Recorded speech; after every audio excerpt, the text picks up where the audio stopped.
Treasure Island, Chapter 14, The First Blow.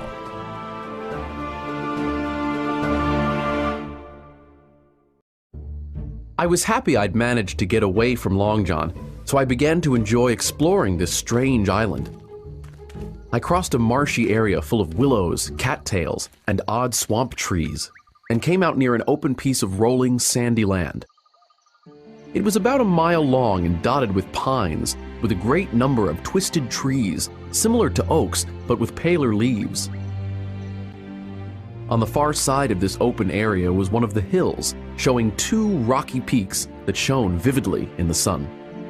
As I was gazing at some unfamiliar flowers, a snake suddenly raised its head from a nearby rock and hissed at me with a noise that sounded like the spinning of a top.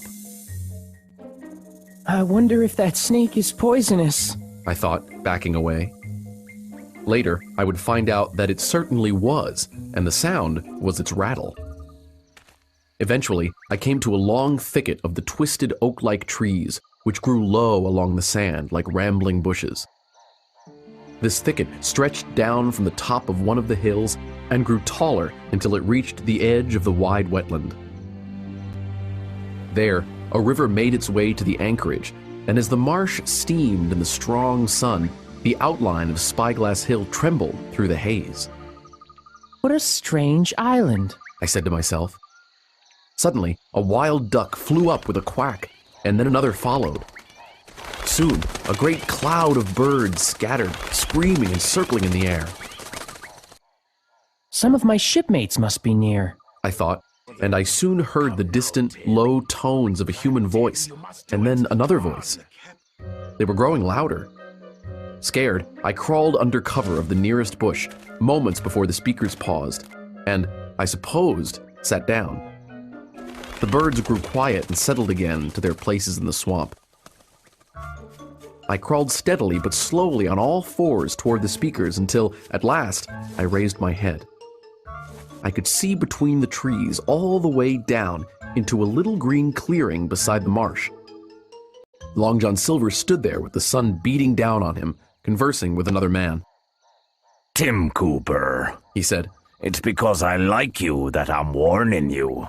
Join us." Tim's face was red, and he spoke in a hoarse, shaky voice.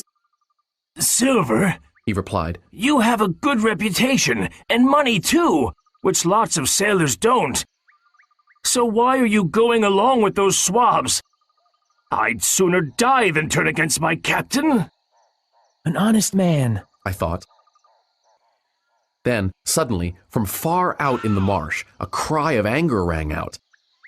Could that be another man who didn't want to join the pirates? The cry, however, was followed by a long, horrible scream and the boom of a gunshot. The sound echoed against the rocks of Spyglass Hill. The whole marsh of birds rose again, darkening the sky. Then, the air became silent, except for the rustle of the birds. Tim jumped at the sound, but Long John didn't even blink.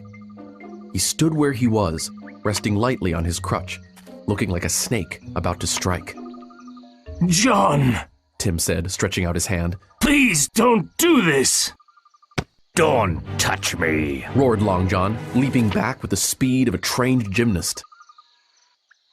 "All right, I won't touch you. Tim said. But just tell me, what was all that screaming?" "That? Said Long John, smiling but warier than ever, his eyes like glass. Oh, I reckon that was Alan Jenkins." "Alan!" cried Tim. "Rest his soul, he was a true seaman. As for you, Long John Silver, you're no mate of mine. If I die like a dog, I'll die doing the right thing. You've killed Alan, have you? Kill me too, if you can, but I won't join you."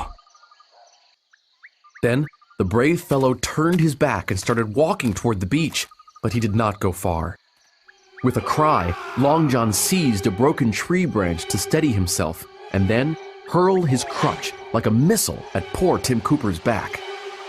It struck him, point first, with stunning violence right between the shoulders. Tim's hands flew up, and he gave a sort of gasp and fell. Long John, agile as a monkey even without a leg or crutch, was on him in a moment and stabbed Tim hard in the back twice with his knife. I could hear Long John panting as he struck the blows, and I must have fainted, because the whole world swam away from me in a whirling mist. Long John, the birds, and the tall spyglass hilltops spun around and around. When I recovered, the monster had his crutch under his arm and his hat on his head. The murderer wiped his blood-stained knife on a tall wisp of grass beside Tim's motionless body. I couldn't believe I'd just witnessed a human life cruelly cut short. Then Long John blew a whistle, and several blasts rang far across the heated air. I was afraid, knowing more men would come at his signal. I've got to get out of here. I thought. 2 honest men are dead. I might be next. Immediately, I crawled back to the thicket with all the speed and silence I could manage, while Long John and his men shouted to one another. As soon as I got to the trees, I ran as I'd never run before. I didn't care which way I went, so long as it was away from the murderers. After a long while, I neared the foot of the little hill with the 2 rocky peaks. And here, a fresh alarm brought me to a standstill with a thumping heart.